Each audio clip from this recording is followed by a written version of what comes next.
அன்பான வாடிக்கையாளர்களே, கொளத்தூர் செந்தில் நகர் சிக்னல் அருகில் இந்த apartment for resale 1500 square feet லேண்டில் மொத்தம் 4 அப்பார்ட்மெண்ட்ஸ்கள்.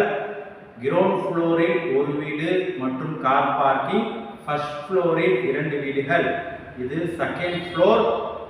1010 ஸ்கொயர் ஃபீட்டில் 3 bedroom hall kitchen, east facing, 9 years old. விலை 75 லட்சம் ரூபாய். வாடிக்கையாளர்களே, மிக செந்தில் நகர் சிக்னலுக்கு மிக அருகில் சுற்றிலும் நிறைய அப்பார்ட்மெண்ட்டுகள், ரோடும் 30 அடி ரோடு. வாடிக்கையாளர்களே, வாங்க இந்த 3 பெட்ரூம் அப்பார்ட்மெண்ட்ஸை பார்க்கலாம். அன்புடன் அழைக்கின்றது சஃபா ப்ராப்பர்ட்டிஸ். நம்ம சேனலை சப்ஸ்கிரைப் பண்ணுங்க, ஷேர் பண்ணுங்க, லைக் பண்ணுங்க. தேங்க்யூ.